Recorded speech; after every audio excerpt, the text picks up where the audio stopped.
është projektuar, siç e the edhe ti, për të përballur tanket gjeneratës të fundit, por dhe të ardhshme kinese ose ruse. Pesha e tij do të jetë pak më e vogël nga ajo që është aktualisht e tankut Abrams, që është diku te midis 66 dhe në 73 ton. Është tanku më i rënd në botë faktikisht. Pikërisht, dhe është tanku më i rënd sepse është tank me shumë muskuj dhe me mbrojtje shumë të madhe, ka një arsye. Ndërsa ky mendohet që të ketë një peshë diku te 60 deri në 62 ton. Ekipazhi i tij është 4, komandanti, gjuajtësi, ngarkuesi dhe shoferi. Është tipike forcave amerikane që nuk përdorin nuk kanë sistemin e autoloaderit vetëmbushje. Për shkak edhe të problematikave që shfaq her pas here në fushën e betejës, sidomos kur ka goditje në të kull, sigurisht. Të kullës.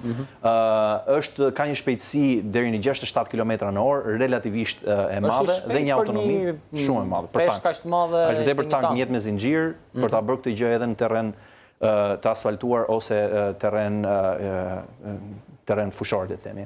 Autonomia e tij është diku te 425 km dhe sigurisht ka një efikasitet të lartë në djegjen e karburantit të tij.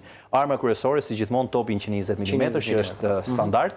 Por ka një opsion për municionet hipersonike në të ardhmen. Pra, po futemi këtu në kategorinë e armëve të ardhmes. Stoku i municionit diku te 42 fishek, që është goxha i madh për një tank. Po, është i mjaftueshëm. Ky tank karakterizohet nga një sistem mbrojtje aktive tepër i avancuar. Një nga arsyet që e ka shtyr forcat amerikane, ushtrinë amerikane që të projektojnë këtë tank është mësimet e nxjerra nga lufta në Irak dhe Afganistan.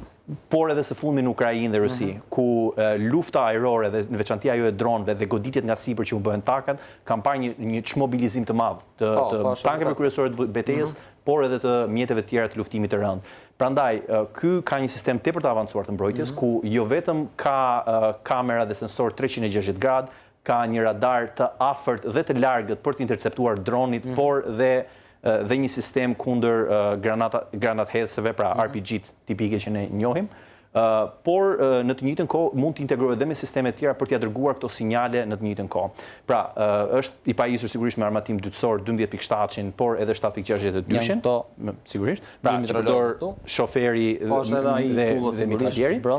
Dhe thash mbi të gjitha ka aftësitë e tij të theksuara kundër mjeteve ose sistemeve avionike pa pilot, që ne njohim ndryshe si drone. Lufta në Ukrainë e bëri pak që tanku ta humte pak besimin në luftë, por me të vërtetë teknologjia u gjetën kundër masat ndaj dronëve për të mbajtur përsëri këto lloj tankash. Pikërisht, dhe kjo është arsye pse po fokusohet kaq shumë te kjo pjesë teknologjie deri në sisteme jamming në distancë të ulët dhe distancë të largët për ta ndihmuar në këtë luftë. Pra, dihet që tanku është shumë i rëndësishëm në fushën e betejës për të ndihmuar këmbësorinë që të avancojë. Pra nuk e heq dot. Por nga ana tjetër me gjithë këto vulnerabilitete duhet gjetur forma të reja për ta mbrojtur atë.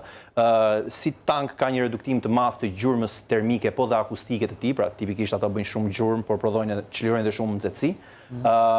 Ka një integrim të plot në luftën digjitale dhe luftën elektronike. Ka një aftësi, pra është projektuar që të mund të bëhen upgrade, pra përmirësimet e këtij tanku në mënyrë të lehtë.